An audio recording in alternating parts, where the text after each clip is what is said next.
Let's talk about consumer tiers, not as a theory, not as a conspiracy, but as the quiet operating system of modern capitalism. Because companies didn't just segment markets anymore, they segmented human risk. Who gets safety, who gets quality, and who gets exposed to damage that won't show up immediately, but will surface years later as cancer, organ failure, or chronic illness labeled as lifestyle related. At the top tier, products are cleaner, supply chains are audited, ingredients are traceable, and recalls happen fast. At the bottom tier, standards magically become flexible. Preservatives banned in one country remain legal in another. Pesticide limits change by geography.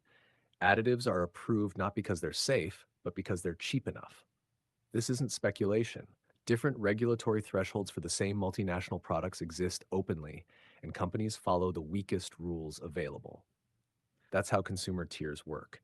Not by telling you that you matter less, but by pricing your health into acceptable loss. And while social media screams about cockroaches in food packets or fruit flies in factories, we're being expertly misdirected. Those are sensational, visible, and emotionally clickable problems, but they are not the real threat. Insects trigger outrage, chemicals trigger silence.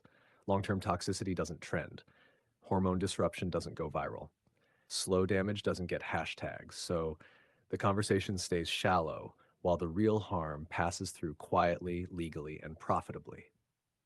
Now, zoom out from products to geopolitics, and the same tier system appears, just scaled up.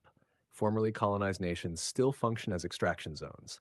Minerals, cheap labor, agricultural output, now data flow outward. Environmental damage, health consequences, and instability stay behind. This isn't history, it's current policy with modern branding.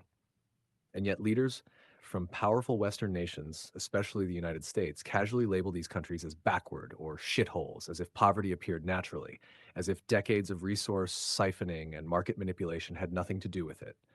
That arrogance is uniquely American in tone. Not the arrogance of strength, but the arrogance of amnesia. The US benefits enormously from a global system built on uneven rules, then pretends the outcomes are cultural failures rather than engineered ones. It exports instability, imports value, and lectures the world on responsibility. Now enter AI, the newest layer in this tiered structure.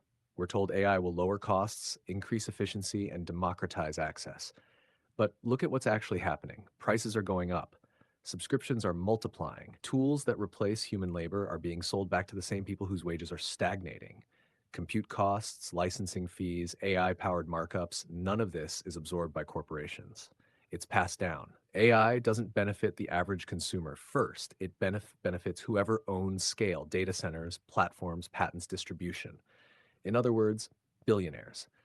They automate, they reduce labor dependency, and then they charge more while calling it innovation. You pay more to interact with systems trained on your data, optimized to reduce your leverage. This is not accidental. It's tier consolidation. And while this economic tightening happens, what keeps people calm? Distraction, communal pride, symbolic wins. Culture wars that feel important but cost nothing to the people who actually hold power.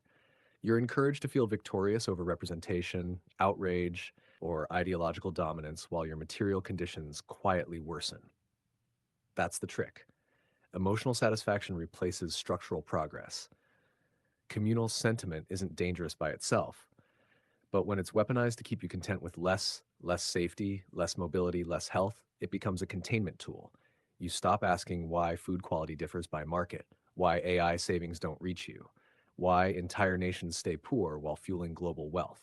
You're too busy defending your side, your identity, your small win. And in the background, the tiers harden. Lower tier consumers get risk. Higher tier consumers get insulation. Lower tier countries get extraction. Higher tier countries get moral authority. And when the consequences finally surface, the blame is redirected toward individuals, cultures, or bad choices, never toward the system that designed the box. Because that's what this is about in the end, boxes. Economic boxes, health boxes, geographic boxes. And if you stay satisfied with symbolic victories and loud distractions, you won't notice when the box assigned to you becomes smaller, more toxic, and harder to escape. That box is profitable, that box is intentional, and the people who built it will never live inside it with you.